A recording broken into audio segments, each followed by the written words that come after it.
Welcome to a very special episode of Fake Swords! This one, No feelings. no feelings. No this feelings. time. Because when you use a sword, you The cannot battleground have is no any place for feelings. Yes, in our other videos, we address the real feelings. In this one, we are teaching you the use of fake swords. The sword, also known as the swords.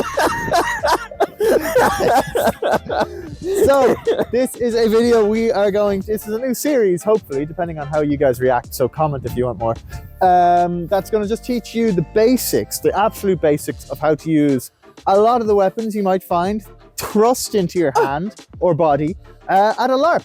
Now, usually we specifically cover Empire LARP. This one is going to be a little more all round, but at the end of it, we will give a little section on how to do some Empire specific calls with each weapon. Yeah, we are branching out to do just a little bit more generic sword fighting, kind of going back to some of our roots. Hopefully you find this useful, no matter kind of what your experience in LARP fighting is. Yeah, absolutely. You might pick up something. We're going to be wrong about a lot of this, so tell us that. Can't wait for you sword nerds to come in and yes, we'll have talk shit to us. all of the Wayoftheheron channel sword nerds will migrate this way to talk shit to us. Right, so anyway, we know the case in Empire is that the weapon probably 90% of people are going to use is a spear. No, I'm only joking. No. The weapon that everybody can use in Empire, no matter what skills you have, don't know about other systems, but I think it is probably one of the most common weapons that you're going to have in a LARP, is a one-handed sword, just like this. This one's name is Philip. Hi. This one doesn't have a name. I think it does. It does. It's called Slashy Ashy, right? Oh, yeah. Yeah. It is. I didn't have a say in this, the naming of my favorite sword to use. Slashy Ashy. So we're going to teach you, and we'll break this video into sections for that little line that goes across the bottom of the YouTube video. Yeah. Chapters, I believe they're called. Is that what they call it? My God, how it's come full circle. I thought books were doing things that had chapters. I was wrong. Not true. Yeah. Dublin has a chapters, but it is a bookshop. It is a bookshop, yeah. Right, so we're going to work I'll teach you a little bit about footwork, some guard positions, some defending, some attacking, and then some funny stuff at the end. But there will be no funny stuff until that point. Right, so footwork. I don't know if I'm going to cut that or not, but there might be a nice little transition there. Yeah. Dylan, where's my mark? I'm lost. With this? Okay. Yes, so lots of different styles of footwork for a one-handed sword. It depends, like if you're going to be very fancy, there's kind of like the traditional fencing stances. If you're going to be more of a brawler, you can have a wide stance. Probably better for a sword and shield. The one I'm going to teach you is the one I learned. Very, very simple. To get into it, it is muddy here. Let's get into it, Jim. Let's get into it. So, to learn this stance, stand with your feet shoulder width apart. Bring your, I'm going to say your less dominant foot. So if you're right-handed, you're bringing your left foot back. If you're left-handed, you're bringing your right foot back. I'm going to stand this way. Very good. You're going to bring it back a little bit. You're going to kick it out to 45 degrees. So your front foot is pointing forwards. Your back foot is pointing 45 degrees this way. And then you're just going to bend your feet a little bit. Okay? So your knees are all loosey-goosey like this. Like your JRPG character. Like your JRPG character, yes. You're going to have your body 40 on the 45. You can turn it a little more sideways, but you're going to find that doesn't align nice and your body will complain. Bring it back so your shoulders are 45 degrees to your opponent. And then a lot of people would have the other hand cast out behind them. No, I don't like that.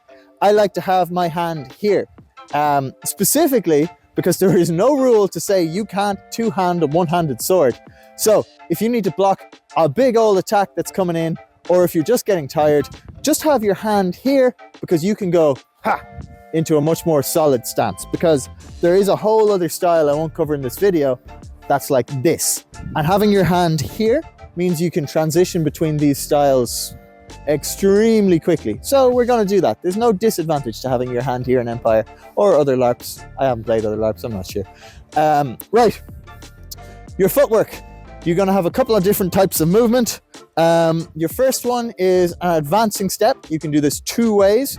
You can either step forward on your front foot, ha, like so, or Dylan, where's my mark? Dylan, stop! Oh, thank God, I was lost. Got real scared. Or you can spring off your back foot for more explosive movement. Ha! Now, this mud is less than ideal to show you this in, but also you've all seen where we fight. Lots of fields are less than ideal to fight in sometimes. To see them from a profile, if you want measured, calm, forward momentum, so if your opponent is kind of giving a good defense, you only really want to use that stepping forward like this. So if I want to try and strike at Dylan and I'm slightly out of range, I would step forward with my front foot and do a measured attack.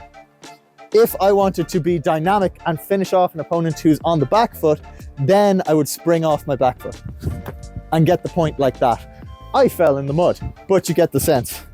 So just again, with better balance, springing off your back foot, you want to push with your toes on the back foot and really let yourself kind of step out to get the point. Yep. So exact same going backwards is if they're coming at you bigly and you want to get out of there, spring off your front foot for a dodge. If it's a measured, calm retreat, take a step back like that. So that's leading with the back foot. So just to show you the difference there again, mega escape, spring off the front foot. Very good, very good. Calm escape, step with the back foot. Ideal. If you have to circle your opponent, the main thing you don't ever want to do in a fight, I'm not going to go around in circles here. Sorry, I said there will be no humor until the end of this video, and for that I do apologize. If you want to circle your opponent, Jim. Yes. I heard Sonic might be after us. Sonic. Because we're running rings around people.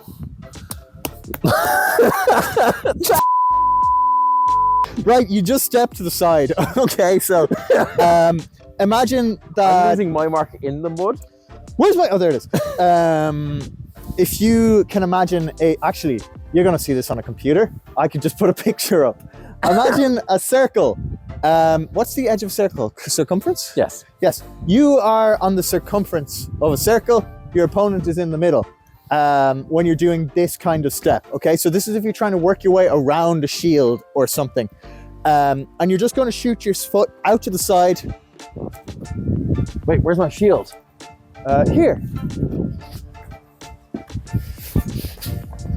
Do not look too closely. Do not look too closely at this. At the shield. Our shields may or may not be in another country, and we have used a bin lid. So, if he's defending the front and the side quite well, I know probably in this situation, I want to be striking for like here is going to be the hardest for him to defend. Or if I'm getting sneaky, I want to feint there and hit him here. But that's advanced. But that's advanced. Get to that. You forget you saw that. So in this instance, the first thing I want to do when I shoot out the side is make sure that my sword isn't going to get caught on his. There's ways to do that. You can flourish your sword as you step to get around it, or you can just kind of wait until your sword is on this side. You're just going to shoot your back foot out in this direction. So kind of in the same direction that your shoulders are facing. One, and then this foot's going to trail with it. And don't wait around. So throw your attack as you're doing it. So if I do this, 1, 2, he's going to have time to either hit me or block. So I want to go and get my point as I exit the line and strike him on that side. Same on this side. There wouldn't be that much advantage to stepping this way in this situation. But if you do have to, if there's orcs over here, exact same. You're just shooting the front foot out this way and moving.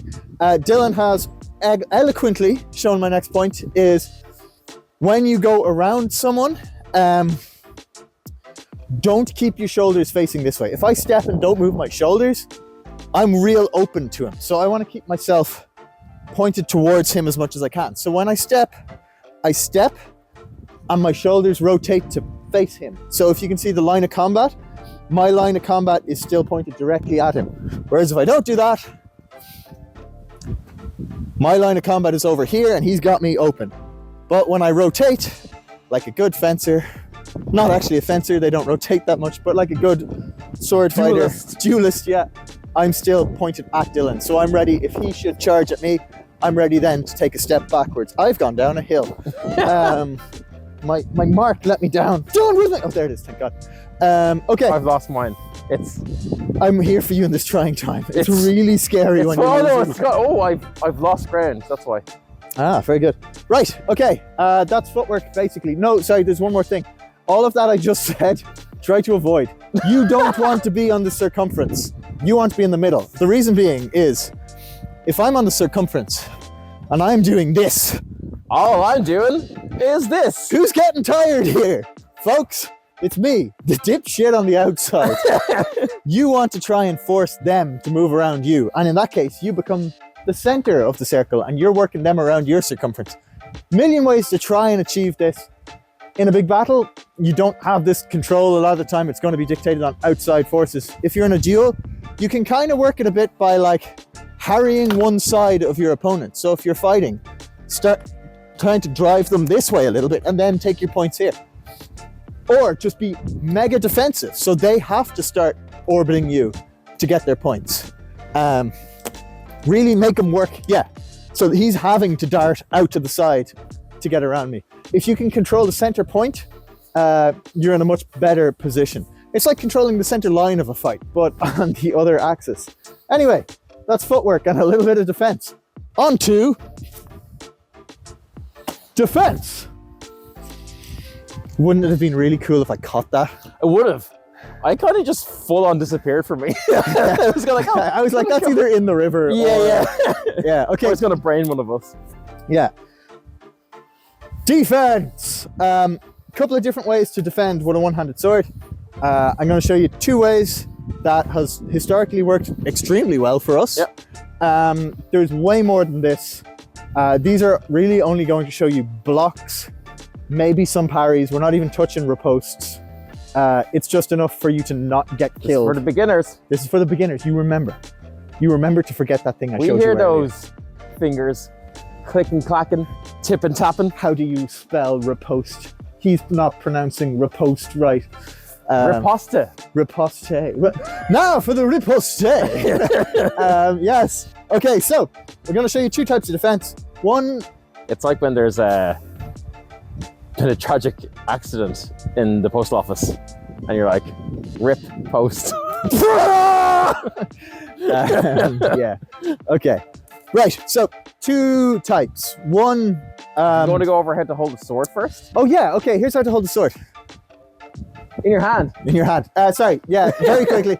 Couple of different grips. Or I mean more guards. Or do you want to go? Oh yeah, guards. Okay. Cool. So. Yes, you're in your stance that you've learned about, unless you've skipped ahead. Naughty you. This is going to be your passive guard, right? So this is kind of in line with your hip. You've got it upwards and on point. The reason you've got them on point like this is because you're controlling distance. Have you all seen Frozen? You know when Olaf walks into an icicle and he's like, oh, I've been impaled. That's basically why you keep your opponent on point, because you can control the distance. If I have this here, Dylan can't really walk at me without kind of impaling himself.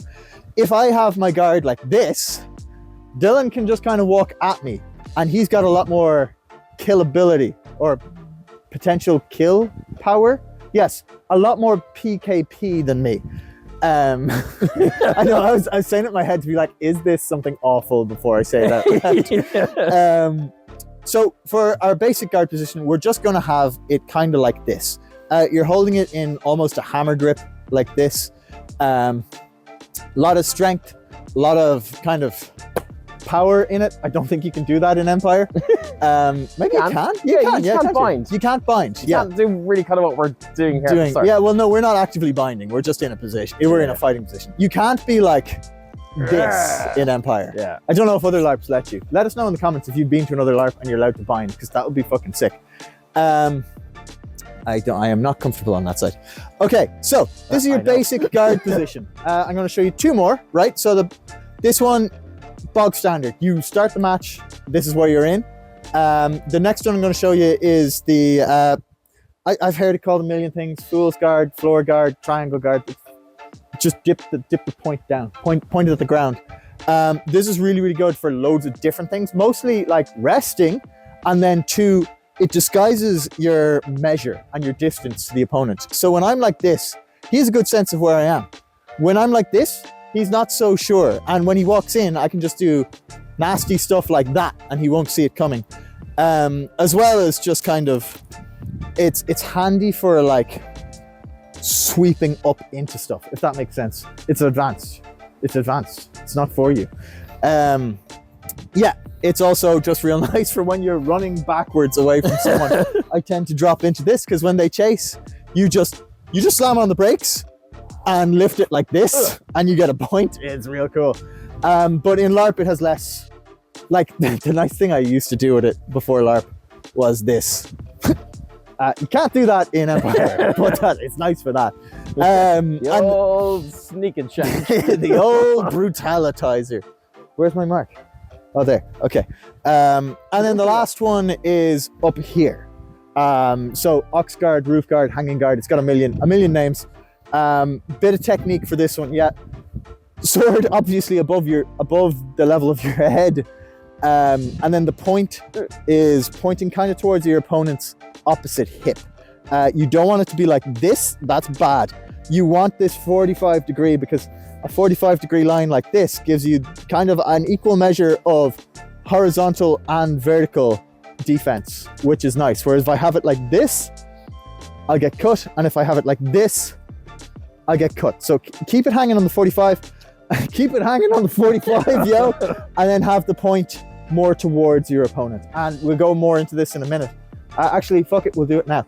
So this is the first defense. I learned it in Italy and they called it seconda. That's not what it's called, but it is nice and I do call it seconda. This will defend like 90% of shit for you. If you have like 5 minutes and you've got to be in a sword fight, learn this. So you have it in that guard and basically you're just moving it up and down, right? Don't rotate the guard like this. Don't rotate around the point, which a lot of, good fencing technique would have you do. In this instance, move it up and down and it will block almost everything. It basically functions as a shield for you, which is insane. Like, so yeah, Dylan is throwing all of this stuff at me and you can see the amount of energy I'm using to actually defend all of this is next to nothing, right? Which is insane until he does something incredibly sneaky and strikes along the line of the blade. That when he'll get me. If he does that, you just drop back into your standard guard. So when you see that coming, that'll not in this instance. When you see that coming, when you put a little bit of effort put effort into it, I guess. Yeah. Swap back to this. You just did this. Like, I've never seen a weaker move from you. Sorry. Let me put schwa to V in that for you. Yes. Right. Hang on. I need to match that schwa. Schwa! Okay, right, do that. If you're Danish, do that. Right, so yeah, very quickly, Dylan, throw hammer attacks at that again. It's super handy when you're fighting, right? People are never going to do this in a LARP, but like, look at the sheer fucking defense it's affording me here. Like, it's insane for no skill, right? But it's also really nice that you can go into, so this is the guard I taught you. You want to be kind of loosey-goosey in it a little bit as well. And then you can start punching into that guard. So when he attacks, right? Save your energy, punch. And then what's nice about that is all you got to do is this. So you go block, bop, right? There's the old block and bop. He does something else, block, bop, block, bop. And then if he counterattacks, you're already in position to be in the guard. Block, bop, block, right? It's fucking easy. It's fucking easy. Okay, yeah, that's that. Congratulations, you now have like an AC of 19.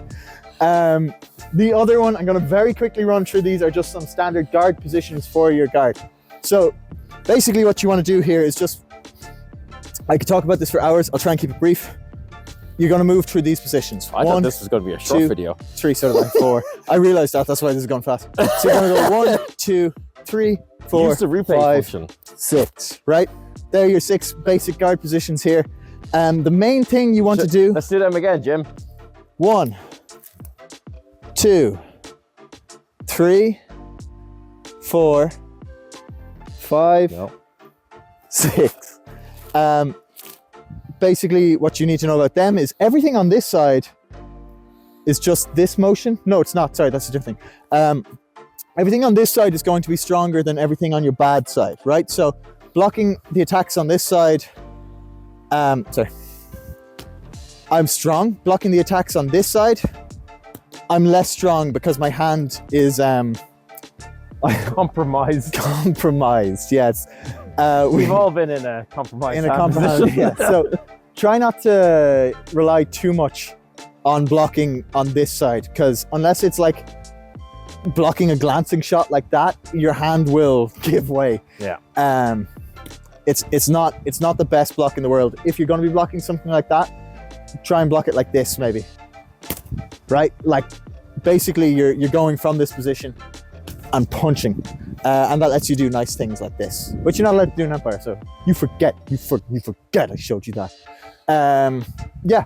So there are your positions. Just to run through them quickly, how they look. Throw attacks. 1, 2, 3, 4, 5, 6. They're real nice. They're kind of just fencery things that are cool. They're kind of, if you're ever using the iron triangle, that's where they come into play, which is like, fuck, how does it go again? It's you attack, you block, you attack, you block, you attack, you block, you attack, you block, and you just keep chaining this in fights, and it's real good. 1, 2, 3, 4, 5, 6, 7, 8. It's fucking wild, really, but it takes a bit of practice, so don't rely on it. Yeah, the only thing you want to keep in mind with them is when you're transitioning through them, if you can, try and transition back through your guard position. So the difference here is if I just go like 1, 2, Dylan can march up on me, right? So if you're attacking here and then straight to the other side and I go like that, he can march up on me and hit me. If I go back through the guard position, the Olaf play comes into effect. 1, and I'm here, he can't come forward, and then I go into my second guard. So just when you're moving between them, 1, 2, 3, 4, 5, 6, 7, 8, always back to this center position. Just good etiquette. If I stand here doing this and you walk into it, it's your own fault. Defense. Also more advanced, but you can do kind of circle blocks and stuff. No, we said we wouldn't go through that. You guys said that. Okay, right, into attack. Okay, cool. So I hope they got my eyebrows in that one. Huh? They probably did because of my beautiful hat. Beautiful hat. Look at the branding on it. Do you want to talk about attacking? I feel like I've bogarted this whole video. You have. I've kind of just been enjoying it because it's been a very easy afternoon for me. Sorry, it's because I used to do this. I kind of I fall into it so badly. And it was good. Yeah. Right. What can I bring to this conversation that Jim hasn't already brought? Context, I think. So, obviously in LARP, we're not trying to injure our opponents or essentially our fellow players, right? So, really what we found has been really useful in LARP is controlled but fast motion. So you don't want to go swinging really strong with lots of power. It does you and your partners no favors at all. If anything, you just get tired and then you can fight for less time. Yeah. So, but I guess before we get into that, there's going to be a couple of attacks that you can do. And they're basically the opposite of the defenses that you've just seen. So if you want to attack low, first one, obviously we're here, we're engaged, we're going to withdraw, and we're going to sneak up around and try hit the leg. Yeah. Easy peasy.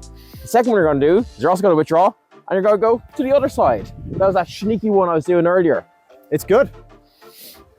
And again, you're always kind of noticing that I'm always withdrawing first because I want to be able to give myself the room to maneuver around my opponent's weapon, rather than just trying to do this and hit in, because if he's anyway kind of going to try and block me or move with it, and he'll be able to feel where my sword is going. So I want to withdraw, hit.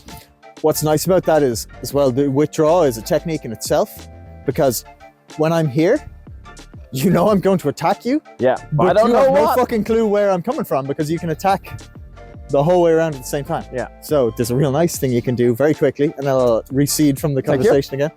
You can go 1, ha! And then they'll throw a guard, Yeah. and you just hit wherever the guard isn't. It's from Musashi Miyamoto's book of 5 Rings, The Cry and the Shout.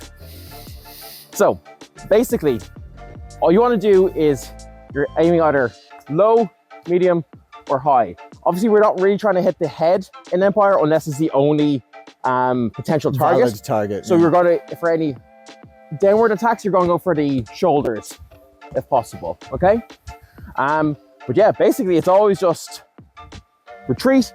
And again, you're not doing a massive swing. You're darting your it's your elbow out and coming down. it's a tap. You're giving them a tap. Yeah, and as my dad always said in karate, the quickest way from point A to point B is a straight line. So you don't want to take a lot of time going hooah, hooah. You just want to go and get as straight as possible to get your points. There is a lot to be said as well for it. There will be times in Empire and other LARPs where you're doing heroic fighting. This is not that. That is not. This is for when you're in a tournament or a line fight and you need to just be taking people out of it. It's just tappies. Yeah. Like that.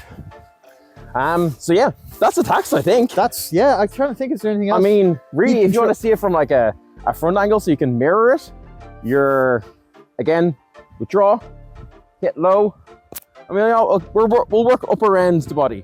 Withdraw, hit to the side, withdraw, hit to the top. And then the same on the other side. And Easy. that's your attacks. That's it. That's all there is to it.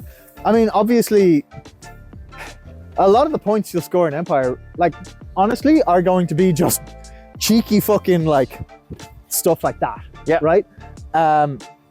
In a duel, that's in line fights and stuff. In a duel, you might need to get a little more swifty with it. God, I can't believe it's swifty. Yeah, I was like, all right, it's 2016. Just walk into the fucking river. You want to be a little more trepidatious. That's not what that means.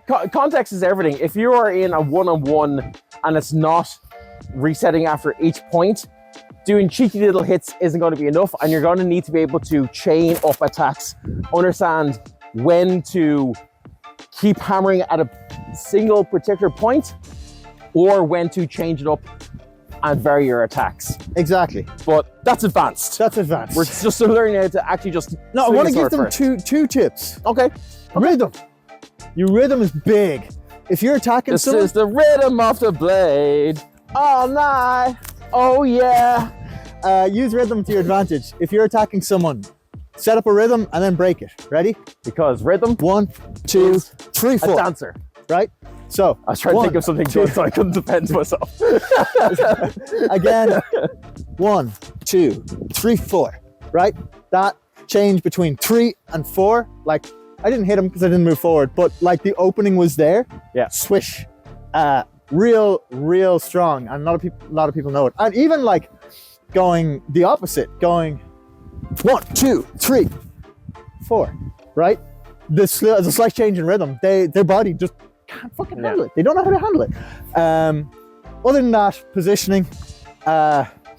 If he's got good defense and you want to hit him here, don't just go for there. You'll never get anything on your first intention. He's just going to dodge it or block it. But if you set him somewhere else, so I think, okay, I want to hit this leg, maybe I feint for his right shoulder first. I go, right? Make him put his guard here so he's less defended down here. And then last point is, the biggest thing in any fight is positioning.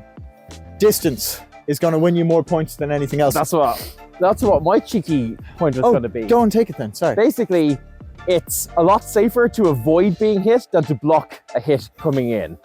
And it's more advantageous as well, because in that same scenario, if Jim goes for a cheeky leg shot, I'm here, so if he goes for it again,